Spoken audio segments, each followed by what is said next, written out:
Halo teman-teman semua, selamat datang di podcast of LPMMI, di mana podcast ini menjadi media untuk membahas berbagai pandangan dan jejak pendapat dari segala permasalahan yang kerap kali ada di dunia mahasiswa. Dan selamat bertemu kembali dengan aku Sekaliumnya yang bakal nemenin kalian beberapa menit ke depan tentunya di podcast kali ini. Nah, di episode ini kita bakal ngebahas sesuatu yang relatable banget nih di dunia kampus. Apalagi buat kalian para mahasiswa yang aktif yang sekarang ini nih lagi hits-hitsnya disebut sebagai mahasiswa kura-kura nih. Kuliah rapat. Nah, tentunya nih teman-teman udah pada tahu ya kita akan membahas tentang apa. Ya, benar banget. Di episode kali ini kita akan membahas tentang dunia organisasi di kampus. Nah, kali ini aku nggak sendirian, karena di sini aku udah ditemenin sama 3 narasumber yang istimewa banget nih, para trendsetternya mahasiswa dan mahasiswi FEB. Yang pertama ada Mbak Nia. Nah, Mbak Nia ini adalah selaku ketua dari LPMMI 2021. Halo Mbak Nia, apa kabarnya Mbak Nia? Halo, alhamdulillah baik. Gimana Yuk? Oke, alhamdulillah baik Mbak. Wah, alhamdulillah baik banget ya. Meskipun di masa pandemi dan di rumah aja ini tetap waras, sehat dan semangat ya Mbak Nia ya. Oh ya, betul, harus banget itu. Oke, nah yang kedua nih ada Mbak Yuki. Nah, Mbak Yuki ini adalah ketua dari Himpunan Mahasiswa Pendidikan Ekonomi. Halo Mbak Yuki, gimana kabarnya? Hai, kabar aku baik. Yumna gimana nih? Baik nggak? Alhamdulillah baik. Alhamdulillah Pak Mbak Yuki baik. Sehat-sehat terus ya Mbak ya? Alhamdulillah sehat. Oke. Dan yang terakhir nih, pasti udah sering banget dengar namanya. Mungkin namanya udah di mana-mana nih buat para mahasiswa FEB Unsud, yaitu Mas Putra Galih. Nah, Mas Putra Galih ini adalah ketua dari BEM FEB Unsud. Halo Mas Putra, gimana kabarnya Mas? Halo Mbak Yumna, alhamdulillah sehat. Sampai saat ini masih diberikan semangat dalam menjalankan organisasi. Luar biasa banget ya, walaupun lagi sibuk banget di tiap hari kayaknya Mas Putra, tapi tetap semangat. Alhamdulillah banget teman-teman, ternyata narasumber kita bertiga tuh masih sehat terus, dan semoga tahun-tahun ke depan masih diberi kesehatan entah jiwa atau raganya ya Mas Mbak. Oke, sebelum kita jauh-jauh nih ngomongin soal organisasi dan kita dengar cerita menarik nih soal organisasi dari Mbak Nia, Mbak Yuki, dan Mas Galih, sebelumnya aku pengen tanya nih sama teman-teman sekalian, dari Mbak Yuki, Mbak Nia, dan Mas Galih sebenarnya udah berapa lama sih dan dari kapan kalian disibukkan di dunia organisasi? Oke, mungkin dari Mbak Nia dulu nih, udah berapa lama Mbak Nia disibukkan dengan dunia organisasi nih Mbak Nia? Kalau dunia organisasi ya secara menyeluruh, aku mulai itu di SMP, di kelas 7 semester 2 itu terjun pramuka, terus ikut OSIS juga di SMP.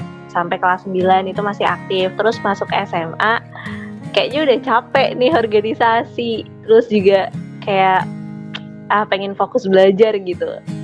Aku di SMA cuma aktif satu organisasi aja, dan itu juga bukan pengurus inti, jadi cuma ya kalau ada kegiatan datang udah kayak gitu doang. Terus masuk di dunia perkuliahan, mulai mencoba-coba lagi organisasi. Di semester 1 itu ikut kepanitiaan sama ikut internship BEM waktu itu. Terus akhirnya 2020 kemarin ikut organisasi lagi, mulai mengaktifkan diri lagi di BEM sama di MEMI, dan 2021 di MEMI gitu Yum. Oke, wah luar biasa banget nih Mbak Nia, ternyata udah aktif dari SMP, keren banget Mbak Nia nih. Nah, ini dari Mbak Yuki nih, jangan-jangan Mbak Yuki juga sama nih kayak Mbak Nia dari SMP udah aktif organisasi. Dari Mbak Yuki sendiri dari kapan nih Mbak aktifnya? Ya, jujur ya, kalau aku tuh dari SD tuh udah ikut pramuka gitu. Aku dari kelas 4 udah sering ikut lomba pramuka tuh dari kelas 4, 5, 6, terus SMP juga ikut pramuka dari kelas 7, terus kelas 8-nya pindah haluan ke PMR sampai kelas 9. Terus pas SMA aku ikutnya pramuka sama PMR, cuman pas PMR kelas 1 keluar, jadi aku cuma fokus di pramuka gitu sampai kuliah kemarin. Itu di HMP terus sih sebenarnya, dari magang HMP 2018, terus 2019-nya staf di HMPE, 2020-nya jadi kepala departemen di HMPE, terus 2021-nya diamanai jadi ketua. Berarti selama kuliah di HMPE terus nih. Gitu Yum, kalau dari aku. Oke, wah keren banget. Ini Mbak Yuki dari SD bahkan ya udah mulai aktif organisasi nih. Nah aku penasaran sama Mas Putra nih, jangan-jangan Mas Putra dari PAUD udah aktif organisasi nih Mas. Kalau dari Mas Putra sendiri dari kapan nih Mas mulai aktif organisasi Mas? Mungkin dari aku lebih muda ya dari Mbak Nia maupun Mbak Intan. Aku mulai berorganisasi dari SMA. Dulu ikut pramuka juga sama kayak Mbak Nia, Mbak Intan, pramuka.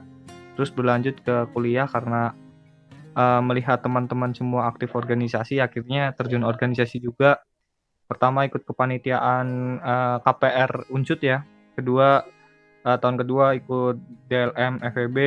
Tahun ketiga DLM FEB juga, dan akhirnya sekarang diamanai menjadi ketua BEM FEB. Gitu sih Mbak kalau dari aku. Oke, keren banget nih. Nah, teman-teman ternyata bisa kita simpulkan ya dari pernyataan dari Mbak Nia, Mbak Yuki, dan Mas Galih. Ternyata teman-teman itu bisa sampai di detik ini ternyata dari perjalanan yang panjang juga nih. Mbak Nia dari SMP, Mbak Yuki dari SD, dan Mas Putra dari SMA. Ternyata bisa sampai detik ini tuh udah punya pengalaman organisasi sebegitu besar dan sebegitu jauh ya teman-teman ya. Oke, nah aku jadi penasaran nih Mas Mbak. Tadi kan Mbak Nia, Mbak Yuki, dan Mas Putra kan tadi sudah menyebutkan ikut organisasi udah dari lama banget nih. Nah, apa sih awalnya kenapa yang membuat Mbak Nia, Mas Putra, dan Mbak Yuki memilih organisasi buat mengisi waktu muda nih Mbak? Mungkin dari Mbak Yuki dulu nih, alasan dari Mbak Yuki untuk memilih organisasi kenapa Mbak? Kalau dulu sih zaman-zaman SD, SMP gitu karena pertama emang gabut gitu loh. Kayak gak ada kegiatan kan ya. Nah karena gak ada kegiatan terus disuruh tuh sama ibuku, coba kamu ikut apa gitu. Nah pas SD tuh ternyata ada kayak pemilihan barung-barung gitulah. Habis itu yaudahlah ikutan gitu. Ikutan ternyata ketagihan tuh. Nah waktu SMP tuh udah niat kan gak mau ikut. Cuman karena itu dulu tuh kalau pramuka kan belang gitu ya. Nah itu udah hitam banget. Namanya janganlah nanti aku SMA-nya tambah hitam. Tapi ternyata tuh nggak tahan gitu loh. Terus akhirnya tetap ikut. Karena kalau menurut aku sih kenapa aku ikut organisasi terus tuh karena asik gitu ya. Waktu SMA juga sama gitu. Awal-awal juga udahlah nggak usah ikut organisasi lagi, nggak usah ikut pramuka lagi gitu. Santai-santai aja. Nah ternyata tuh nggak bisa gitu. Kayak ada yang kurang dari sekolah aku gitu. Dari kegiatan aku tuh kayak apa ya yang kurang? Dulu kayaknya biasanya habis pulang sekolah latihan ini nggak ada apa-apa gitu. Akhirnya kan di pertengahan kelas 1 aku ikut pramuka lagi gitu. Nah, terus pas kuliah juga awalnya niatnya gitu tuh nggak usah ikut organisasi. Tapi ternyata tuh kayak apa ya yang kurang gitu. Kayaknya nggak asik gitu loh. Kalau menurut aku ya, kayak nggak asik gitu ketika aku cuman kuliah aja nih, cuman sekolah aja nih, nggak ada kegiatan lain. Wah ngapain ya nanti gitu. Itu aku yang mikir gitu tuh awalnya. Mikirnya ngapain ya nanti aku habis pulang sekolah terus ngapain. Masa ngerjain tugas doang udah main. Terus aku gimana dong gitu. Nah yang dari situ aku akhirnya yang melandasi aku ikut organisasi gitu. Kayak perasaan kosong gitu. Kalau dari aku. Gak tau dari yang lain gimana tuh. Oke, wah keren banget nih Mbak Yuki awalnya dari kegabutan gara-gara ikut organisasi gitu, lama-lama jadi satu hal yang melengkapi hidupnya Mbak Yuki sendiri ya Mbak ya? Iya bener banget tuh, kayak ada yang kurang tiap hari tuh, kayak misalnya tadi kan tuh awal-awal mau masuk nggak ya, terus awalnya yang mikirnya nggak masuk, terus kayak ada yang kurang, terus akhirnya ikut, dan ternyata ketagihan gitu loh sampai sekarang. Wah keren banget nih, mulai dari kegabutan. Nah ini mungkin bisa jadi tips buat teman-teman nih, daripada di pandemi, di rumah aja, gabut, mending ikut organisasi gitu ya Mbak ya. Oke ini mungkin dari Mas Putra nih, kalau dari Mas Putra kenapa Mas? Boleh dong spill kasih tahu alasan awal mula kenapa milih organisasi Mas? Oke, kalau dari aku sendiri ya kenapa masuk organisasi, yang pertama dulu aku tuh orangnya introvert parah, nggak pernah keluar rumah, terus sampai disuruh orang tua suruh main. Biasanya kan orang tua malah ngelarang anaknya main, aku sampai diusir sampai rumah. ayo main sana gitu. Saking introvertnya nggak pernah keluar rumah. Akhirnya di waktu SMA karena aku merasa diri aku tuh masih kurang disiplin ya, disiplin waktu, sering telat masuk kelas, terus masih hal-hal banyak yang masih di diriku kurang. Makanya aku beranggapan organisasi adalah tempat yang tepat buat aku belajar gitu. Khususnya pramuka ya, karena pramuka dulu mengajarkan kedisiplinan, ketegasan sama memiliki nilai semangat yang tinggi. Nah, semenjak itu aku ikut organisasi, akhirnya merasakan kenyamanan. Yang pertama karena mudah berkomunikasi, yang kedua banyak teman, terus lebih enak aja enjoy hidupnya karena nggak memendam masalahnya itu sendiri gitu. Banyak teman-teman kita yang bisa membantu kita, mendengarkan kita dan lain sebagainya. Awal-awal kuliah juga sempat pernah berpikiran untuk aku berhenti organisasi aja ya gitu, fokus akademik. Namun awal-awal pas aku nggak ikut organisasi kok malah akademik aku nggak terlalu memuaskan gitu. Apakah ini karena aku menganggap disiplin waktu aku masih bermasalah atau semangat aku masih kurang? Akhirnya aku di semester kedua ya, aku mulai masuk organisasi lagi. Semenjak itu alhamdulillah nilai akademik aku mulai membaik dan memuaskan gitu. Jadi anggapan mahasiswa-mahasiswa yang beranggapan organisasi mengganggu akademik, kalau menurut saya itu salah banget sih. Itu sih kalau dari aku. Mbak Yuma. Oke, luar biasa banget nih Mas Putra. Benar-benar mematahkan statement dari kalau mahasiswa aktif tuh IPK-nya turun nggak ya. Jadi Mas Putra sendiri udah mematahkan karena sudah membuktikan sendiri nih. Kalau dari Mas Putra itu awalnya dari organisasi ingin untuk memajukan diri sendiri ya, dari kepribadiannya Mas Putra jadi lebih ekstrovert gitu, lebih percaya diri gitu. Luar biasa banget nih. Nah, kalau dari Mbak Nia sendiri, Mbak Nia, kalau Mbak Nia awal mulanya apa tuh Mbak alasannya?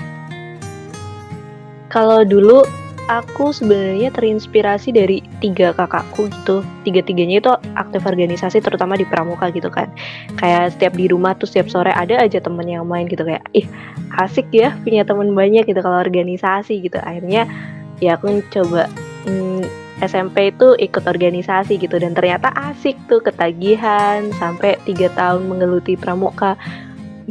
Banyak teman organisasi juga, terus kalau misal ada tugas-tugas bisa sharing-sharing juga, ada kakak tingkat yang kadang ngebantuin kita, gitu, sharing-sharing sama mereka gitu kan, menambah relasi banget waktu itu. Terus waktu SMA kayak ngerasa kaget karena pelajaran-pelajaran SMP waktu itu yang masih bisa kita ikutin, terus SMA bertemu kimia dan fisika yang sangat luar biasa, astagfirullahnya ya waktu itu.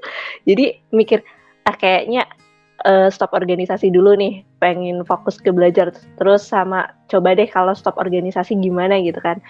Ternyata ya ngerasain gak enak waktu itu, terus akhirnya memutuskan ikut satu organisasi. Itu pun waktu SMA aku gak terlalu aktif yang kayak pengurus inti ataupun pengurus yang ngurusin organisasi itu, ya cuma sebagai peserta doang waktu itu. Terus kelar SMA masuk ke dunia perkuliahan tuh ikut organisasi sebenarnya juga karena diajak temen ya, diajak screening sama temen, daftar sama temen, tapi ternyata temenku nggak ikut screening, jadi cuma bareng daftar tapi dia nggak screening waktu itu. Dia dari situ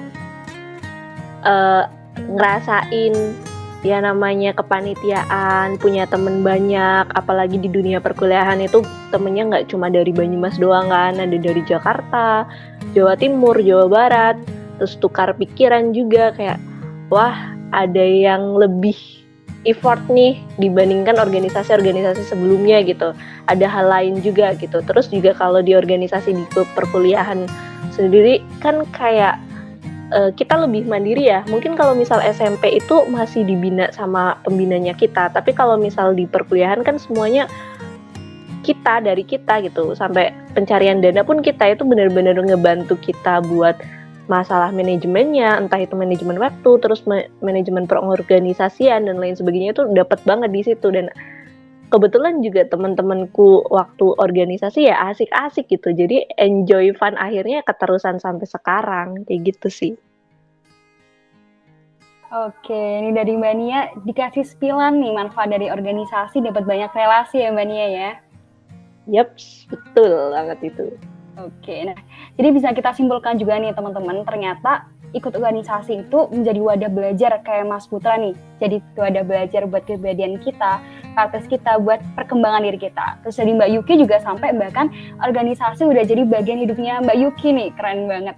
Oke, nah tadi kan kita udah membahas nih ya Mas Mbak soal udah berapa lama sih Mbak Nia, Mas Putra dan Mbak Yuki ada di organisasi, terus alasan awal mulanya kenapa memilih organisasi. Nah aku jadi penasaran banget nih Mas Mbak, apa sih sudut pandang dari kalian, seberapa penting ikut organisasi itu Mas Mbak? Mungkin dari Mas Putra dulu nih, seberapa penting menurut Mas Putra ikut organisasi itu Mas? Oke, organisasi berapa penting menurut aku itu udah termasuk bagian perubahan buat diri aku ya. Jadi organisasi mengajarkan banyak hal yang nggak pernah didapatkan di sekolah maupun di lingkungan kita ya. Organisasi mengajarkan kita kemandirian, semangat juang yang tinggi, terus disiplin waktu, manajemen dan lain sebagainya itu dapatkan organisasi. Nah, kalau bisa dibilang saya sangat berterima kasih ya dengan adanya organisasi yang membuat diri aku berubah dari awalnya yang tidak mau berteman dan tidak mau bertemu dengan orang banyak. Akhirnya sampai sekarang senang berkomunikasi, senang berrelasi. Itu sih manfaatnya. Pentingnya organisasi, intinya bisa merubah diri kalian yang lebih baik. Itu sih kalau dari aku. Dan itu menjamin hidup kalian bakal lebih baik dan lebih bermanfaat sih kalau menurut aku. Itu sih Mbak Yuma. Oke Mas Putra, kalau dari Mbak Yuki sendiri nih, setuju nggak sama statement Mas Putra kalau organisasi itu penting banget Mbak? Aku setuju banget sih sama Mas Putra kalau organisasi itu penting banget gitu ya. Soalnya itu benar-benar ngasih benefit yang banyak banget gitu. Pertama yang kayak tadi mungkin relasi gitu ya. Dulu tuh yang nggak begitu banyak punya temen gitu. Cuman sekarang tuh semenjak ikut organisasi gitu jadi punya kenalan di mana-mana kayak gitu. Dulu waktu misalnya SMP ada SMP lain, pas SMA juga dari SMA lain, terus pas kuliah sekarang juga bukan cuma dari prodi sendiri gitu. Jadi menurut aku sih organisasi penting ya buat relasi, terus kayak peningkatan public speaking gitu. Apalagi dulu tuh aku walaupun ikut organisasi dari dulu, cuman aku tuh agak sedikit punya kayak serangan panik gitu loh. Kadang tuh panik banget. Nah udah panik banget, terus kadang tuh gagu gitu ya. Kalau ngomong udah panik kan udah gagu tuh. Nah abis itu semenjak ikut organisasi kayak gitu udah agak sedikit membaik tuh. Lama-lama public speakingnya udah mulai keasah. Dari aku yang bener-bener susah banget buat ngomong kayak gitu, ngomong depan umum tuh kadang bingung mau ngomong apa tuh, jadi enak buat ngomong depan umum. Terus kayak apa ya, keseimbangan aja sih buat akademik gitu. Kayak yang tadi Mas Putra ceritain di awal tuh. Nah itu sih kalau menurut aku. Kurang lebihnya kayak gitu sih. Oke, kalau dari Mbak Nia sendiri, setuju nggak nih Mbak Nia? Dari aku sendiri ya setuju banget ya. Karena dari organisasi kita bakal banyak ngedapetin hal-hal yang belum tentu kita dapetin di luar organisasi gitu. Kayak tadi Mas Putra relasi, kemudian misal public speakingnya Mbak Yuki, tadi juga di organisasi itu kita bakal dapetin itu. Terus kita belajar manajemen time, bagaimana cara kita berkoordinasi sama temen gitu. Karena ya di organisasi tempatnya belajar kayak gitu kan. Dan kita bakal dapetin itu. Apalagi kalau misal organisasi yang kita ikuti itu sesuai dengan passion kita. Misal kita suka nulis atau kita seneng nih kalau misal jadi sekretaris kayak gitu. Ikut organisasi jadi sekretaris itu kan juga ngembangin skillnya kita juga gitu. Terus relasi yang kita dapet itu gak cuma mahasiswa antar mahasiswa aja gitu.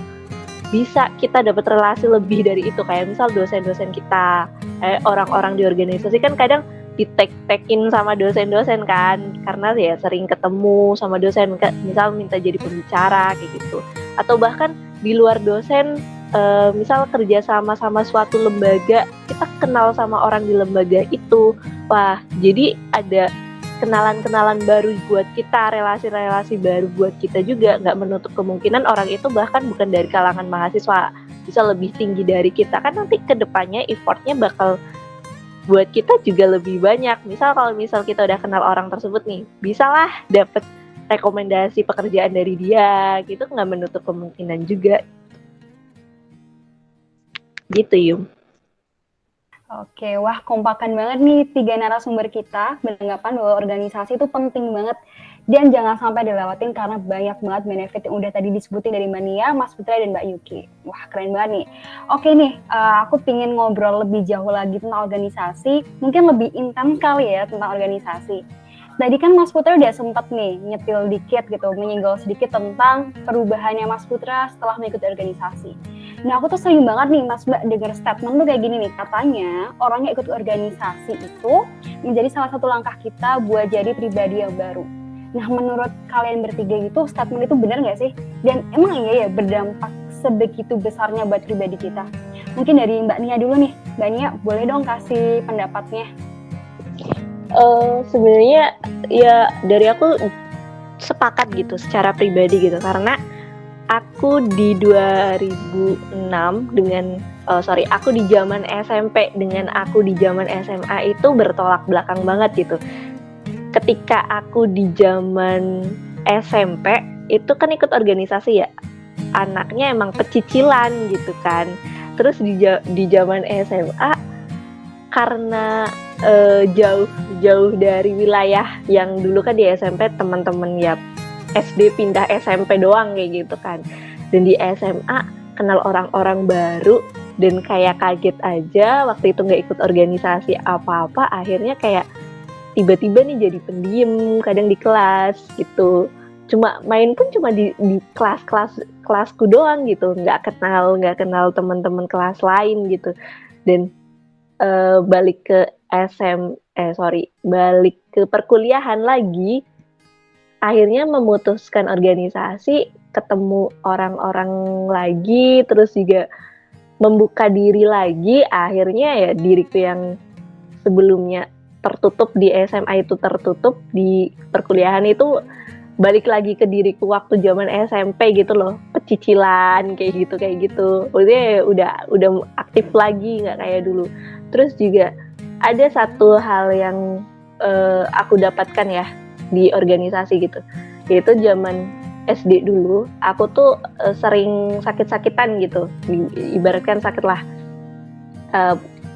Waktu ini jadi cerita nih, ini kenapa akhirnya dulu waktu di SMP tuh pernah hampir nggak direstuin buat ikut organisasi gitu, karena ya zaman SD-nya aku dulu tuh kayak ya sering sakit, sering pingsan juga gitu. Apalagi aku SMA itu mau masuknya pramuka kan, bapakku tuh sampai emang yakin kayak gini, terus akhirnya ya udah, karena niat dari aku sendiri, aku berangkat seleksi dan dapet, dan ternyata justru di organisasi ini fisikku tertempa sampai jarang sakit-sakitan lagi gitu ketika di SMP kayak gitu sih. Jadi buat fisik kita juga terlatih juga gitu. Juga karena seneng ya ketemu teman-teman, akhirnya ya enjoy, yang tadinya pikiran apa sama teman-teman bisa dipikirkan bareng-bareng kayak gitu sih. Oke, berarti dari Mbak Nia sendiri statement ini tuh pas banget ya buat Mbak Nia ya. Mbak Nia yang tadinya introvert gitu, terus kembali ke jati dirinya Mbak Nia lagi yang pecicilan gitu. Bahkan tadi Mbak Nia juga bilang organisasi bisa jadi penangkal buat sakit loh, biar kita selalu sehat terus gitu ya Mbak Nia ya. Iya, karena seneng itu loh, sama ketemu sama teman-teman, cerita sama teman-teman, kan ada berbagi kesenangan dengan mereka kan. Akhirnya kita juga dapat energi positifnya gitu. Wah, asik banget nih kalau diterapin sama teman-teman semua. Pasti bisa juga nih kayak Mbak Nia, jadi jarang sakit gitu. Nah, kalau dari Mas Putra nih, tadi udah sempat ini ya ceritain soal Mas Putra. Nah, kalau dari Mas Putra sendiri sebenarnya statement itu dari pandangannya setuju nggak Mas? Dan apakah itu memang berdampak banget Mas? Ya, kalau dari aku setuju banget, karena ya pengalaman diri aku sendiri ya, itu mengubah banget diri aku. Dari awalnya emang tidak mau berinteraksi sama sekali sama orang, dan sekarang malah suka berinteraksi, malah cari-cari orang untuk diajak interaksi gitu. Itu merubah hidupku secara penuh lah. Emang pada dasarnya kan kita manusia butuh namanya berinteraksi ya. ya dengan adanya organisasi ini mewadahi banget lah buat mengubah diri aku, khususnya mungkin teman-teman yang lain juga mempunyai banyak perubahan berbeda-beda gitu menurut perubahan yang kalian temui gitu. Tapi menurut aku statement itu sangat sesuai di diri aku dan pengalaman aku sih. Gitu sih. Oke, berarti kalau di Mas Putra juga relate banget nih sama statement ini. Jadi buat teman-teman nih yang masih pada pemalu, yang pasti pada nggak suka berinteraksi sama orang-orang, ayo ikut organisasi biar kita jadi pribadi yang lebih baru nih kayak Mas Putra contohnya. Nah, kalau dari Mbak Yuki sendiri, statement itu setuju nggak Mbak Yuki?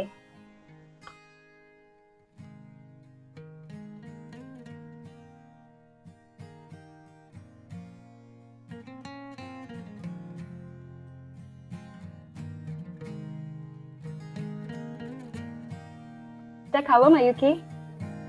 Oh ya, halo. Oke. Bentar. Tadi tuh agak sinyalnya agak itu. Oke, nggak apa-apa Bisa- Mbak Yuki. Bisa diulangi lagi nggak, Yum? Oke, Gimana? boleh. Ini aku lagi nih Mbak. Jadi kan sering banget ada statement nih Mbak, katanya kalau organisasi itu menjadi salah satu langkah kita buat jadi pribadi yang lebih baru nih Mbak. Dah, dari Mbak Yuki sendiri setuju nggak dengan statement itu? Dan emang iya Mbak, itu berdampak banget sama pribadi kita Mbak. Kalau menurut aku iya gitu. Soalnya kayak tadi yang diceritain Mbak Nia kayak gitu ya. Kalau Mbak Nia kan dari SMP, SMA gitu yang bertolak belakang banget gitu. Nah, kalau dari aku tuh emosinya nggak pernah stabil gitu loh. Dari zaman SMP itu bener-bener, kalau SMP tuh aku agak pendiam gitu ya. Waktu SMA itu bener-bener kayak apa ya? Aku nggak begitu pendiam, cuma emosi aku tuh nggak stabil gitu loh. Aku mudah marah banget gitu sama orang-orang sekitar juga, gampang kesulut emosi kayak gitu, gampang berantem. Nah, waktu di kuliah tuh awal-awal masih kayak gitu kan ya, tapi lama-lama tuh kayak makin kesini itu emosinya udah stabil gitu. Nah, aku nggak mungkin ngomong kayak gini kan ya kalau statementnya cuma dari aku. Itu tuh dari testimoni beberapa teman-teman aku kayak gitulah, teman-teman organisasi yang bilang kalau dari awal kuliah sampai sekarang itu perbedaan aku ngontrol emosi itu bener-bener beda banget gitu loh. Kayak misalnya mereka nganggapnya tuh aku yang sekarang sama aku yang awal kuliah mereka temuin tuh kayak dua orang yang punya kepribadian yang lumayan berbeda gitu. Kalau dari aku berarti organisasi emang berpengaruh ke kepribadiannya kita banget sih. Kalau dari kita itu bisa mengelola diri kita gitu ketika kita ngikutin organisasi, nggak cuman sekedar ikut kayak gitu sih kalau dari aku, Yum. Oke, wah ini dari Mbak Yuki kita dapat ilmu lagi nih. Ternyata ketika kita ikut organisasi bisa banget loh buat jadi pengontrol emosi ya Mbak Yuki ya. Dan juga tadi di highlight sama Mbak Yuki itu statement itu bener banget, asalkan teman-teman mengikuti organisasi ya dengan niat untuk mengikuti organisasi untuk berubah nih, bukan hanya cuma ikut-ikutan doang gitu. Oke, ini pertanyaan selanjutnya. Ini nggak cuma aku sih yang penasaran, pasti teman-teman pendengar podcast juga pasti bakal penasaran banget sama jawaban dari pertanyaan ini. Boleh dong dari teman-teman Mbak Nia, Mbak Yuki, dan Mas Putra, coba dong ceritain suka dukanya nih jadi mahasiswa yang aktif mengikuti kegiatan kampus. Mungkin dari Mas Putra dulu nih, boleh nih Mas? Oke, suka dukanya ya. Mungkin dari dukanya dulu ya. Karena sukanya antaran dukanya mungkin yang pertama kalau ikut organisasi yang pertama itu waktu tidur kita berkurang ya. Yang pertama karena kita aktif berkegiatan, terus menyibukkan diri, itu yang pertama. Terus yang kedua mungkin ada, kalau menurut saya ya, ikut organisasi karena nggak tahu kenapa, karena mungkin organisasi yang selama ini saya ikuti itu agak sentimen maupun agak sensitif ya, jadinya adalah beberapa yang membuat jadi sentimen antar sesama teman gitu-gitu sih. Itu sih yang dukanya gitu. Walaupun menurut saya itu hanya ya udah suatu organisasi ya, kita maklumin karena ya ini tempat kita belajar, namun ada beberapa mahasiswa maupun perorangan yang menganggapnya itu hal yang menyakitkan hati, hal-hal tersebut yang nggak bisa kita kontrol gitu, dan hal-hal tersebut yang nggak bisa kita jauhi dari kegiatan keorganisasian. Namun memaknai hal itu menurut saya ada pembelajaran yang sangat bagus gitu sebelum nanti kita masuk ke dunia kerja yang lebih keras gitu. Terus untuk sukanya banyak sekali ya. Sukanya yang pertama, jaringan teman kita banyak banget, mungkin bisa sampai nasional, lingkup seunsur, sampai para pejabat-pejabat dan lain sebagainya. Itu yang kita dapatkan di organisasi. Tanpa mengikuti organisasi nggak mungkin kita dapat informasi atau akses ya sampai sejauh itu gitu. Yang kedua, sukanya kita lebih bisa dihargai oleh seseorang, karena dulunya tanpa organisasi mungkin kepribadian kita masih kurang, jadi kita sering diremehkan oleh orang lain. Dengan ada organisasi mungkin bisa kita membuktikan loh siapa kita, seberapa jauh kemampuan kita. Itu yang sangat berguna banget dalam hidup sebagai seorang manusia adalah dihargai gitu. Itu yang aku dapatkan di organisasi. Mungkin suka lainnya ya kita punya teman main mungkin dan mungkin bisa dapat teman curhat, teman tugas. Kalau lebih penting banget dalam dunia kuliah ya bisa sukanya ya bisa saling membantu lah dalam mengerjakan tugas kuliah, dalam mengerjakan tugas-tugas lainnya. Itu yang sukanya di organisasi, yang menurut aku ya sangat berdampak di diri aku gitu sih Mbak Yuma. Oke, wah ini dari Mas Putra katanya banyak sukanya nih, asik banget nih ternyata organisasi itu banyak hal-hal menarik yang bisa kita rasakan nih, termasuk tadi dari Mas Putra katanya bisa dapat banyak teman, tadi teman belajar, teman main, bisa jadi juga bisa dapat teman hidup ya Mas ya. Betul sekali, itu bonus sih. Waduh, oke siap. Nah kalau dari Mbak Nia sendiri nih Mbak Nia. Oke, kalau dari aku dukanya itu lebih karena jarak rumahku dengan kampus itu kan jauh gitu ya, dan aku juga nggak ngekos. Paling ya dukanya ya capek karena perjalanan itu, karena kalau misal organisasi apalagi waktu offline dulu kan paling enggak kita rapat mulai jam 8 malam, karena kalau pagi sampai sore kan ada kelas gitu. Rapat 8 malam, pulang paling enggak jam 10, jam 11 dengan jarak yang kurang lebih 9 km.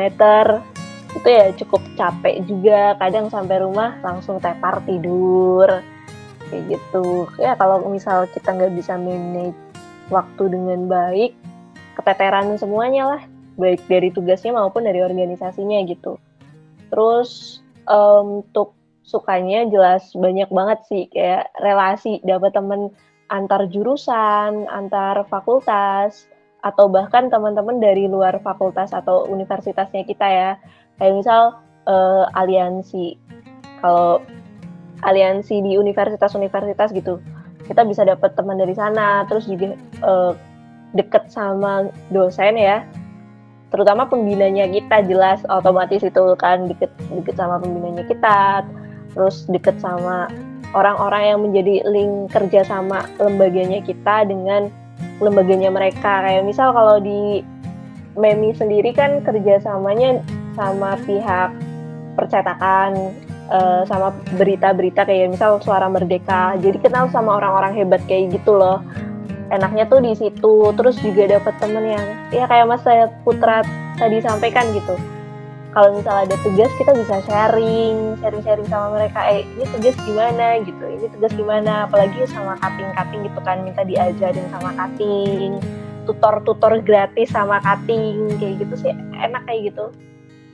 Public speakingnya juga biasa banget kalau di organisasi gitu Yum.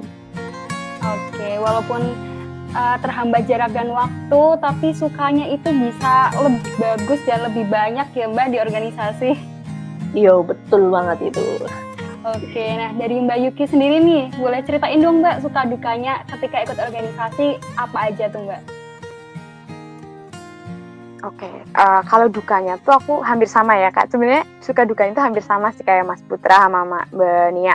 Kalau dukanya sama-sama kayak Mbak Nia, aku kan rumahnya jauh gitu ya dari kampus. Kadang tuh kalau rapat, kalau sampai malam kayak gitu atau lagi hujan kayak itu kadang, aduh kayak jadi ya gitulah pokoknya perasaan yang nggak enak kayak gitu. Cuman ya sebenarnya beberapa kali kayak gitu sih. cuman kan nggak sering ya kalau sekarang online. Terus kalau dukanya lagi, sebenarnya aku pernah itu sih, karena kita kan di organisasi kadang kalau lagi hektik-hektiknya nggak enak gitu ya kalau kita mau meninggalkan kewajiban kita gitu. Dulu tuh sedikit cerita ya, pernah ditinggalin temen kayak gitu dengan alasan aku nggak pernah bisa diajak main kayak gitu. Itu salah satu duka yang sampai sekarang tuh masih kayak ngebekas gitu loh, kayak ya Allah gitu. Nah itu menurut aku duka yang paling dalam banget yang aku pernah rasain. Ya aku pernah ditinggalin temen aku, satu circle aku itu, karena aku nggak pernah bisa diajak main kan. Nah terus kalau duka-duka yang lain sih nggak ada ya, kayaknya jarang gitulah. Terus buat sukanya banyak sih sebenarnya, banyak banget sukanya nih, kayak tadi tuh ketemu orang-orang baru. Terus karena aku ikutnya Hima, jadi kan ada yang skala nasionalnya tuh, kenal sama kayak misalnya di wilayah 4 sini di sekitaran Jawa kayak gitu, bahkan sampai keluar Jawa pun ada gitu satu teman gitu di setiap pulau kayak gitu. Jadinya itu kayak seneng banget nih punya banyak temen gitu. Nah terus yang keduanya sukanya kayak, bener sih kayak Mas Putra bilang tadi, bisa dapat teman curhat, kayak Mbak Nia bisa dapat tutor gratisan. Itu bener-bener apa ya, sukanya banyak banget. Sama itu sih yang dulu ngebekas banget di aku sekarang, karena apa ya, kayak aku udah bisa ada di sini kayak gitu tuh suatu hal yang aku suka gitu. Karena dulu tuh aku pernah diremehin juga gitu, kayak ini sebagai ajang pembuktian sih ikut organisasi sampai sejauh ini. Karena dulu tuh pernah ada kejadian lah, dulu banget pernah, ya beberapa tahun yang lalu, 5 tahun kayaknya, 5 tahun atau 4 tahun yang lalu, itu pernah ada yang ngomong gini, karena aku kan agak sedikit humble gitu ya, atau humble ya, kayak ke guru-guru gitu loh dulu. Nah terus kayak dekat jadi sama guru-guru tuh. Nah pernah dibilang gini, Yuki terlalu deket banget kayak gitu, nggak sopan sama guru kayak gitu. Nah sama orang tuh, jadi katanya aku nggak pantas buat ada di suatu bidang gitulah, bidang di organisasi. Nah terus ketika aku kuliah sampai sekarang aku bisa ngebuktiin ada di sini kayak gitu, jadi apalagi jadi ya ketum gitu, udah suatu kayak pencapaian yang apa ya, suatu pencapaian yang bisa buat ngebalas sakit hati yang dulu gitu di KTN kayak gitu. Terus sekarang tuh udah di sini gitu, dengan perubahan-perubahan yang aku rasakan banyak banget. Terus aku ngerasa kayak ya mungkin dulu pernah dijatuhin kayak gitu, tapi Allah balasnya baiknya sekarang kayak gitu. Itu sih hal yang apa menurut aku ngebekas buat aku, disukanya kayak gitu Yum. Jadi cerita, jadi curhat. Iya nggak apa-apa Mbak. Oke, siap banget nih dari Mbak Yuki. Ternyata juga tadi kita dapat ini ya, yang dari Mbak Yuki, ternyata nggak cuma teman-teman kampus, terus teman-teman antar univ doang kita dapetnya, sampai teman-teman di luar Jawa, di luar pulau pun kita bisa dapat gitu. Dan tenang aja Mbak Yuki, karena ini teman-teman FEB itu udah banyak banget yang ngefans sama Mbak Yuki dan siap jadi temannya Mbak Yuki. Oke, nah tadi kan kita udah bahas nih tentang banyak hal soal organisasi dan sebagainya. Nah aku pingin tanya nih, gimana sih cara Mbak Nia, Mas Putra, dan Mbak Yuki nih buat mengatur waktu pribadi, kuliah, dan organisasi? Karena kan pasti di organisasi udah banyak banget nih waktu, terus pikiran dan tenaga yang habis juga gara-gara mengerjakan banyak rapat dan kepanitiaan. Mungkin dari Mbak Nia dulu nih, gimana cara Mbak Nia untuk mengatur pribadi, kuliah, dan organisasi Mbak? Aduh, ini nih pertanyaan yang cukup wow ya, karena aku pun ngatur waktu sendiri tuh masih susah gitu. Kalau dari aku sendiri tuh pokoknya dari pagi sampai sore itu udah fokus, kalau kuliah ya udah kuliah gitu. Paling nanti jam peralihan perkuliahan kayak misal jam 9 sampai jam 10 kan biasanya kosong, itu baru aku balesin WA kalian, WA organisasi gitu. Terus siang sore pun kayak gitu, tapi kalau misal kuliah ya kuliah gitu. Ya kadang kalau misal ada urgent kayak gitu tak tinggal bentar kuliah, cuma ya tetap kuliah dengan sebaik-baiknya, diusahakan sebaik mungkin gitu. Terus kalau malam itu kalau aku nggak bisa yang namanya nyambi ya, jadi antara tugas kuliah sama tugas organisasi aku pisahin gitu. Karena yang aku rasakan adalah ketika aku nyambi, aku malah nggak dapet dua-duanya gitu. Entah itu tugas kuliahnya ataupun tugas rapat organisasinya. Jadi kalau misal dari aku sendiri, kalau misal rapat, ya rapat, nggak bisa nyambi sama tugas. Kalau misal mau tugas, ya tugas, nggak bisa nyambi sama rapat gitu. Jadi paling rapat jam, misal kalau ada tugas habis maghrib sampai jam 8 itu, ya aku ngerjain tugas dulu, nanti jam 8 baru aku lanjutin buat rapat organisasi. Bilang dulu juga sama teman-teman, kita satuin waktu juga gitu. Gimana jam 8 mulai, deal jam 8 ya. Itu udah fokus ke rapat.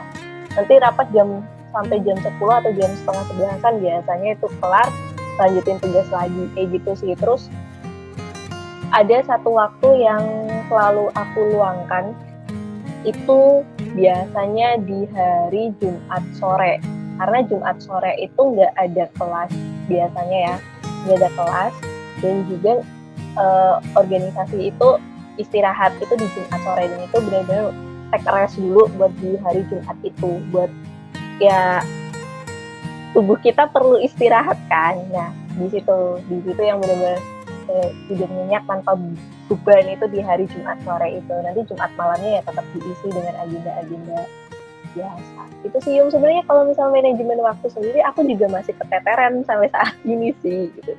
Cuma ya mencoba untuk bisa membagi dengan sedemikian rupa lah, jadi maksimal buat diri kita sendiri, maksimal buat organisasi gitu. Oke, berarti di organisasi ini kita belajar untuk memprioritaskan segala sesuatu ya Mbak Nia, termasuk untuk diri kita sendiri. Iya, betul. Karena kalau misal kita cuma memprioritaskan organisasi atau memprioritaskan orang lain, tapi kita lupa sama diri kita sendiri juga percuma gitu. Kitanya yang bakal tumbang. Kamu punya pencapaian setinggi apapun, tapi diri kamu itu nggak sehat, diri kamu sendiri itu sakit, ya itu percuma juga. Oke, mantap banget nih. Nasihat dari Mbak Nia nih, jangan sampai sakit ya Mbak Nia, cuman gara-gara kita sibuk organisasi dan kuliah, tetap harus jaga kesehatan. Oke, kalau dari Mas Putra nih, gimana Mas kalau cara Mas Putra mengatur waktu untuk pribadi, kuliah, dan organisasi Mas? Oke, untuk mengatur waktu ya, kalau dari aku, kita ibaratkan nih dalam 24 jam kita dikasih kesempatan hanya tiga kesibukan kita. Yang pertama, mungkin kita milih ya, ketika kita sibuk organisasi, sibuk akademik, ya ketiganya istirahat gitu. Misalkan kita ingin memilih istirahat, tapi kalau kita ingin main atau hiburan dan lain sebagainya, ya kita mengorbankan waktu istirahat kita gitu. Tinggal kita bagaimana memprioritaskan diri kita gitu, dimana kita hanya dikasih 3 kesibukan saja dalam satu hari. Misal teman-teman pada saat itu teman-teman ingin main, ya teman-teman harus menerima konsekuensi bahwa teman-teman mengurangi waktu istirahatnya. Kalau teman-teman di situ pengen istirahat, ya istirahat, teman-teman juga harus mengorbankan waktu bermainnya. Jadi konsekuensi itu yang teman-teman ambil dalam manajemen waktu gitu. Bener, balik lagi bener kata Mania tadi, kita harus mempunyai waktu me time ya. Kalau aku me time maupun istirahat itu di hari-hari yang benar-benar kosong, kita ambil kesempatan itu gitu. Kalau aku sih biasanya nggak bisa di hari weekend ya, karena biasanya weekend tuh agendanya bisa sampai 6 sampai 8 agenda dalam satu hari. Itu benar-benar latih. Di hari Sabtu Minggu itu 6-8 agenda dalam satu hari. Kalau aku biasanya malah waktu istirahatnya tuh di hari-hari Senin, Selasa, Rabu gitu-gitu, yang mungkin agenda organisasi lagi nggak terlalu padat, mungkin agendanya kan malam, jadi aku beristirahat di waktu-waktu siang gitu. Juga aku tapi dalam menjalankan me time aku, dalam menjalankan istirahat aku, tapi aku izin loh dengan sekretaris aku, dengan wakil aku gitu-gitu. Aku butuh waktu buat me time ya, butuh waktu buat istirahat, itu karena penting.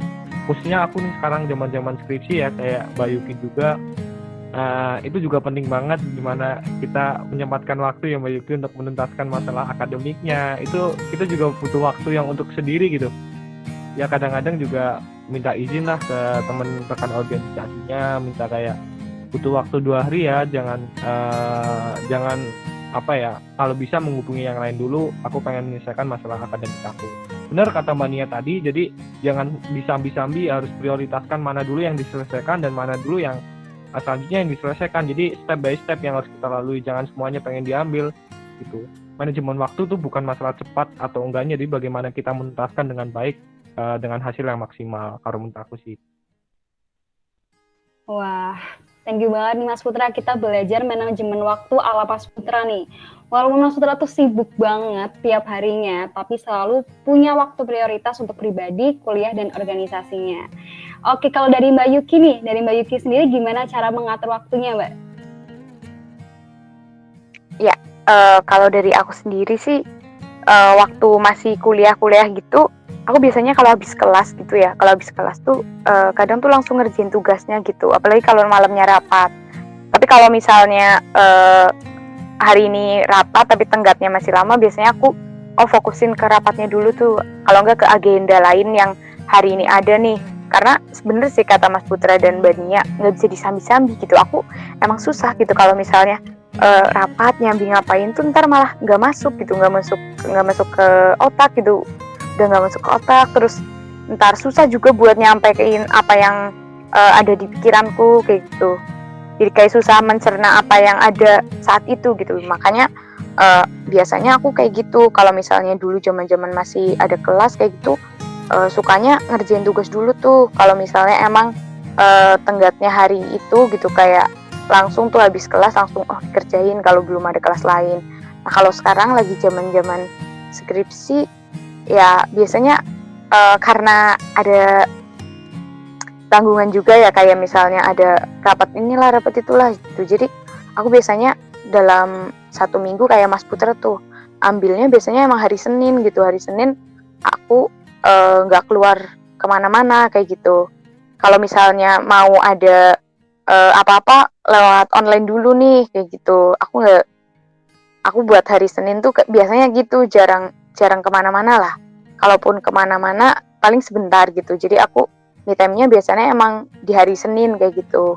Pokoknya dalam 1 minggu aku pasti adalah 1 hari di mana aku bener-bener buat diriku sendiri gitu. Entah apa yang aku lakuin gitu, entah aku nanti baca buku atau tidur-tiduran doang kayak gitu.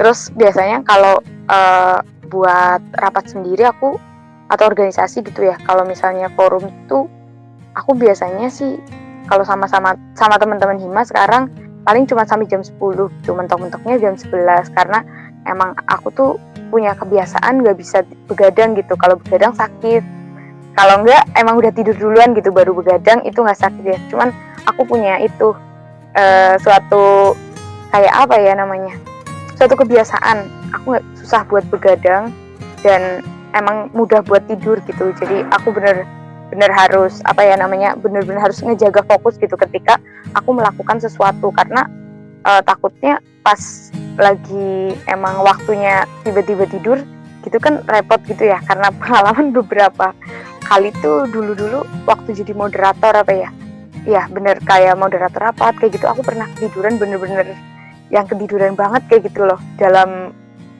sebulan adalah mungkin 1-2 kali aku kayak gitu. Makanya aku tuh bener harus fokus gitu ketika melakukan sesuatu, nggak bisa dibagi-bagi, harus bener kalau hari ini aku ada kegiatan ini ya aku kira-kiranya kegiatan yang paling urgent hari itu tuh yang paling aku utamain buat dilakuin kayak gitu.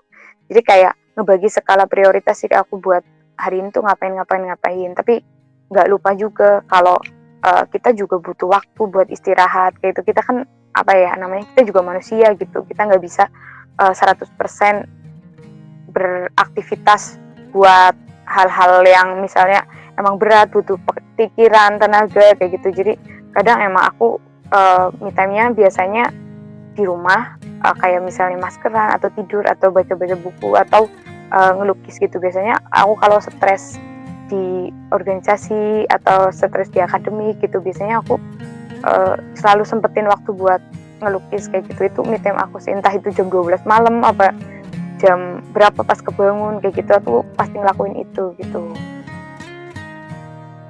Oke, keren banget nih. Mbak Yuki ini berarti termasuk mahasiswa idaman ya Mbak, yang langsung ada tugas langsung dikerjain. Bukan termasuk golongan deadlineers berarti ya Mbak ya? Kadang deadlineers juga sih. Itu kalau misalnya tenggatnya hari itu aku kerjain hari itu. Tapi kalau emang masih lama, ya udah tuh, udah kelupaan nanti. Oke, nah teman-teman, alhamdulillah banget nih kita dapat ilmu baru banyak banget dari Mbak Nia, Mas Putra, dan Mbak Yuki tentang mengatur waktu dan memprioritaskan segala sesuatu. Teman-teman harus langsung catat dan langsung kerjain ya, biar nggak kelupaan nih. Oke, lanjut ke pertanyaan selanjutnya nih, Mas Mbak. Nah, boleh nggak sih kasih tahu ke kita semua sesuatu yang nggak akan pernah kita temukan kalau bukan di organisasi? Wah, dari Mas Putra dulu nih, apa tuh Mas? Boleh kasih tahu? Yang nggak ditemukan di organisasi itu menurut aku ya adalah teman sih. Itu yang nggak bisa kita temukan selain di organisasi gitu. Karena di organisasi banyak sekali ya interaksi dengan orang banyak, terus hubungan baik dengan orang banyak juga. Jadi membuat kita banyak teman dan bisa banyak relasi sih. Itu yang nggak bisa kita dapatkan tanpa organisasi. Itu sih kalau dari aku. Oke, kalau dari Mbak Nia? Kalau dari aku adalah keluarga nomor 2 gitu. Kan kalau misal keluarganya kita sendiri itu keluarga nomor 1 ya, family nomor 1. Tapi dengan adanya organisasi kita dapat keluarga baru, rumah baru, yang dimana ketika kita punya masalah, ketika kita lagi capek, rumah nomor 2 ini yang bisa nerima kita gitu loh. Ya rumah nomor 1 emang rumah segala-galanya untuk kita, tapi rumah nomor 2 inilah rumah di mana kita saling berbagi penat dengan teman-teman semuanya gitu, teman-teman organisasi. Terus banyak hal sebenarnya yang gak bisa kita dapatkan selain di organisasi, selain rasa kekeluargaan yang baru dengan teman-teman yang sepenanggung rasa ya. Terus juga tadi relasi gitu ya, meskipun di luar itu kita bisa dapat relasi, tapi dengan organisasi itu relasi yang kita dapatkan itu mungkin lebih banyak, kemungkinannya tuh lebih banyak dibandingkan ketika kita tidak ikut organisasi gitu. Kayak yang tadi aku bilang, kita bahkan bisa dapat relasi di luar mahasiswa, lingkup mahasiswa. Terus pengembangan skill kita juga diasah dan kita dapatkan soft skill, hard skill itu di situ juga dapat gitu. Kayak misal aku di MEMI itu dapat banget pengembangan skill jurnalistik. Terus kenal sama orang-orang di luar mahasiswa, kayak misal orang-orang dari Suara Merdeka, orang-orang dari Tirto, orang-orang dari Narasi, itu sangat luar biasa gitu. Kita dapat ilmu banyak banget dengan apa yang kita mungkin hobi atau interestnya kita sendiri itu jadi organisasi itu sendiri. Oke, wah tersentuh banget nih Mbak Nia sama jawabannya Mbak Nia. Jadi Mbak Nia sini katanya organisasi itu sebagai keluarga kedua. Jadi makin bangga nih Mbak Nia jadi anak Mbak Nia. Oke, kalau dari Mbak Yuki, kalau dari Mbak Yuki sendiri nih Mbak, apa sih yang nggak bisa kita dapetin kalau bukan di organisasi? Ya, kalau dari aku sendiri di organisasi tuh aku jadi lebih mudah untuk apa ya, kayak membaca seseorang kayak gitu loh. Kayak misalnya orang ini kayak gini, oh ternyata gini kayak gitu. Itu kayak jadi lebih mudah gitu buat mengamati seseorang gitu. Jadi kita apa yang akan kita bicarakan, apa yang akan kita lakukan dengan orang itu, jadi menurut aku kayak kita bisa akhirnya menyesuaikan gitu dengan keadaan orang tersebut kayak gitu. Kalau dari aku, selama ikut organisasi aku bisa mengamati hal-hal tersebut gitu. Nah, selain itu kayak tadi mungkin Mbak Nia udah jelasin juga ya, kayak tentang relasi, keluarga kayak gitu. Itu dirasain banget sih di organisasi. Kayak misalnya kan karena kita emang satu periode atau bahkan yang udah ngalamin 2 periode atau 3 periode itu kan bener-bener udah sering banget pasti kayak tukar cerita dan akhirnya jadi sahabat sendiri gitu. Terus kayak aku sih nganggapnya mereka yang di organisasi sekarang tuh emang bener-bener kayak keluarga gitu ya. Apalagi aku kan bertahun-tahun gitu di Hima gitu ya. dari 2018 dari sampai sekarang, dari awal masuk sampai sekarang tuh aku rasa organisasi aku yang sekarang itu udah kayak rumah sih buat aku gitu. Jadi apa ya, kayak kemanapun aku nyari-nyari pengalaman gitu, akhirnya aku balik lagi ke rumah itu kayak gitu. Itu udah kayak rumah buat aku sendiri sih. Jadi menurut aku apa yang nggak akan ditemui di selain organisasi gitu, yaitu tadi keluarga dan rumah gitu. Karena kalau kita udah mindset kita udah bilang ini organisasi, keluarga dan rumah buat kita, ya kita akan nyaman di tempat itu gitu. Walaupun nyebelin banget di dalamnya dan lain sebagainya, kita bakal pulang ke rumah itu gitu. Karena kita udah nyaman di situ. Gitu sih kalau dari aku. Oke, wah keren banget nih, ternyata banyak banget manfaat yang bisa kita dapetin dari kita ikut organisasi nih. Yum, aku mau nambahin nih, Yum. Iya, silakan Mbak Nia. Oke, ada satu hal yang jadi keistimewaan organisasi. Kita tuh jadi lebih cepat dapat gosip atau kabar burung gitu loh. Karena apa? Karena jaringan kita tuh banyak kan, teman-teman relasi kita tuh banyak gitu. Kayak misal nih di kampus ada gosip ini, wah tiba-tiba aja ada yang nyemplung gitu. Kita diem aja itu kadang kita dapat kabar burung gitu. Itu juga salah satu hal yang apa ya, gak kita dapatkan di luar gitu. Kadang orang-orang tuh pada bingung kan, kenapa si A itu dapat kabar ini kok cepet banget, kabar ini tuh cepet banget ya, karena jaringan di organisasi sendiri gitu. Kita lagi duduk di sekre ngobrol sama orang, tiba-tiba nyemplong, ini kemarin dapat kayak gini, oh ini dapat kayak gini, kayak gitu sih. Terus informasi-informasi yang kadang itu lambat ya, kayak misal dari dekanat ataupun dari rektorat itu bikin keputusan apa gitu. Kadang kan lama turun ke mahasiswanya karena ada proses kayak misal rektor itu turun dulu ke dekan gitu. Kadang kita jadi dapat informasi itu dulu gitu dibandingkan yang lain. Itu jadi kayak ibaratnya kita nyolong start untuk dapat informasi-informasi itu sih. Itu Yung. Wah seru banget nih tambahan dari Mbak Nia nih. Kita langsung bisa dapat gosip pertama kali. Jadi informan utama ya Mbak Nia ya. Iya betul. Oke. Nah yang terakhir nih, aku mau minta nih buat Mbak Nia, Mas Putra, dan Mbak Yuki, bisa dong kasih pesan mungkin untuk teman-teman maba nih yang sebentar lagi mau ikut organisasi di kampus Unsut ya, atau mungkin juga buat teman-teman nih yang masih berjuang di organisasinya masing-masing sampai sekarang. Mungkin dari Mas Putra dulu nih, boleh dong kasih pesan-kesan gitu buat teman-teman. Oke, untuk pesan buat teman-teman semua yang mendengarkan podcast ini, cuma pesannya singkat aja dari aku, jalani organisasi dengan ikhlas, karena organisasi bukan suatu hal yang dikomersialkan, jadi kalian jangan lihat profitnya terlebih dahulu, nikmatin dulu, enjoy, manfaat itu akan datang dengan seiring proses yang kalian lalui. Itu aja sih buat teman-teman pendengar podcast ini, khususnya masih baru yang ingin terjun dalam dunia organisasi. Itu sih Mbak Yumna. Oke, makasih Mas Putra buat sarannya nih.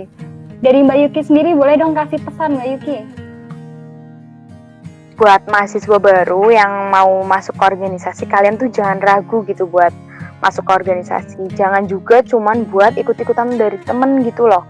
Karena kita ikut organisasi berarti kita memilih untuk bertanggung jawab dengan apa yang kita pilih gitu. Jadi kita harus konsekuen dengan apa yang akan kita tanggung jawabi, yaitu pilihan kita sendiri gitu. Jadi pilih-pilihlah organisasi yang sekiranya kalian itu bakal nyaman di situ. Nah, setelah itu kalian milih, kalian harus bikin kayak mindset bahwa kalian akan nyaman di organisasi yang kalian pilih, dan kalian itu benar-benar harus ikut dan rasain organisasi. Selain itu, menurut aku teman-teman maba itu emang benar-benar harus kayak mencobalah ikut organisasi, jangan sampai kalian nyesel nantinya gitu di belakang kalian gak ikut organisasi. Jadi kan udah denger nih dari awal-awal dari kita, obrolannya kita, suka dukanya di organisasi, dan semoga kalian dapat yang benar-benar suka-sukanya di organisasi itu. Oke, terakhir nih Mbak Nia, boleh dong kasih pesan buat yang mendengarkan podcast kali ini? Ya, kalau dari aku sendiri ya, untuk teman-teman, terutama teman-teman maba gitu. Kalau misal kalian mau ikut organisasi, yang pertama adalah tanamkan keniatan dulu dari lubuk hati kalian gitu. Kalian memang benar-benar mau berorganisasi. Jangan karena cuma ikut-ikutan temen aja gitu. Kalian benar-benar tanamkan apa yang mau kalian dapatkan dari organisasi ini, apa yang mau kalian lakukan di organisasi ini. Jangan cuma asal ikut-ikutan aja, itu yang pertama. Terus yang kedua, tanamkan komitmen itu dalam-dalamnya dalam diri kalian gitu. Karena kalau misal kalian ikut organisasi cuma buat ya sekedar nama gitu, akan sayang sekali. Kalian gak dapat manfaat yang banyak nantinya gitu. Terus yang ketiga adalah pilih organisasi yang memang menjadi minat kalian, yang sesuai dengan passion kalian, yang sesuai dengan hobi kalian. Misal kayak di sini di FEB sendiri ada 18 sekretariat. Terus di Unsud masih banyak lagi, bahkan di luar Unsud pun masih begitu banyak organisasi-organisasi yang berkembang. Pilihlah organisasi yang emang kalian minati, jangan yang kalian ibaratnya wah organisasi ini terkenal bisa naikin pamor, bisa naikin kayak ya biar terkenal doang kayak gitu kan, sangat sayang sekali gitu. Di sini kalau misal kalian milih organisasi yang sesuai dengan passion kalian, sesuai hobi kalian, sesuai dengan minat kalian, ada hal yang ada dalam diri kalian juga nantinya akan terasah, minat kalian juga akan terasah kayak gitu. Terus jalani organisasi se-enjoy mungkin, jangan jadikan beban, jangan jadikan itu sebuah hal yang memberatkan kalian gitu. Enjoy aja. Dari aku cukup yuk. Oke, makasih Mbak Nia. Mungkin bisa menambahkan Mbak Yumna. Boleh Mas Putra, dipersilahkan. Terakhir ya, kalau dari aku bisa teman-teman mahasiswa yang ingin masuk organisasi ataupun yang udah ikut organisasi, satu bisa taruh target pencapaian kalian di organisasi. Target pencapaian kalian di organisasi adalah bentuk yang mendasari niat dan komitmen kalian di organisasi. Itu aja sih kalau dari aku. Biar teman-teman tidak hanya ikut organisasi hanya mungkin keinginan ikut dengan teman maupun sertifikat dan syarat-syarat lainnya, tapi organisasi perlu adanya target yang kalian taruh buat mengembangkan diri kalian, buat pencapaian kalian dari prestasi akademik maupun non akademik. Itu aja sih dari aku buat para semua mahasiswa baru maupun mahasiswa Fakultas Ekonomi dan Bisnis dalam kegiatan berorganisasi. Oke, luar biasa banget nih Mas Putra tambahannya. Oke, makasih banget buat Mbak Nia, Mas Putra, dan Mbak Yuki atas pesan-pesannya nih buat para pendengar podcast LPMMI di episode kali ini. Dengan diadakannya tadi pesan-pesan dari para narasumber kita, ini sebagai petanda bahwa podcast kita akan berakhir nih. Wah, sayang banget ya, padahal lagi nyaman-nyamannya tapi harus berakhir. Dan walaupun ya harus berakhir sampai di sini aja, tapi kita bisa banyak banget menemukan ilmu-ilmu baru nih dari tadi kita ngobrol sama 3 narasumber kita yang sangat luar biasa. Ternyata bisa kita simpulkan bahwa organisasi bukanlah sebagai budaya kampus saja, tapi organisasi adalah wadah kita untuk terus belajar menjadi lebih baik, bahkan bisa menemukan jati diri kita yang sesungguhnya dan menjadi pribadi yang baru. Wah, dan buat teman-teman semua nih, ada pesan juga bahwa kita jangan pernah merasa takut untuk melakukan banyak kesalahan, jangan pernah takut jika kita punya banyak kekurangan dalam proses belajar kita. Karena di sanalah kita akan menemukan banyak sekali ilmu-ilmu pendewasaan untuk kita ke depannya. Jadi buat para maba nih, buat para mahasiswa baru, ingat-ingat kata-kata Mas Putra, Mbak Nia, dan Mbak Yuki. Jangan pernah takut lagi, jangan pernah ragu lagi untuk melangkahkan kaki kalian nih untuk mengikuti organisasi kampus dan kegiatan-kegiatan kampus lainnya. Terus semangat untuk memacu diri kalian menjadi pribadi yang lebih baik lagi dan berkembang menjadi pribadi baru yang sangat bermanfaat untuk kedepannya. Dan buat para teman-teman nih yang sekarang masih pada berkutat di dunia organisasinya, di dunia kepanitiaannya, di mana 247 jadwalnya penuh dengan jadwal rapat dan kepanitiaan, tetap semangat karena tidak akan pernah ada kesia-siaan dalam tiap proses belajar. Oke, aku sedikit meretweet juga kata-kata dari Mbak Nia, Mas Putra, dan Mbak Yuki. Ini aku jadikan satu aja ya. Oke, jadi taruh target pencapaian ketika kita ingin mengikuti organisasi, tanamkan niat dan tanamkan komitmen, jangan ikut-ikutan, jalani dengan ikhlas, ikut dan rasakan karena banyak sekali manfaat yang bisa kita rasakan di organisasi. Oke, dan selesai podcast kita pada episode kali ini. Sekali lagi terima kasih kepada Mbak Nia, Mas Putra, dan Mbak Yuki telah memberikan banyak sekali insight dan ilmu-ilmu baru nih buat teman-teman pendengar podcast kali ini. Dan tidak lupa juga terima kasih banget buat teman-teman yang udah mendengarkan podcast ini dari awal sampai akhir. Semoga memberi manfaat dan semoga menjadi pemicu kalian untuk terus berkembang menjadi pribadi yang lebih baru. Dan untuk teman-teman jangan lupa untuk nantikan podcast kita di episode selanjutnya. Saya Sekadumna, sampai jumpa.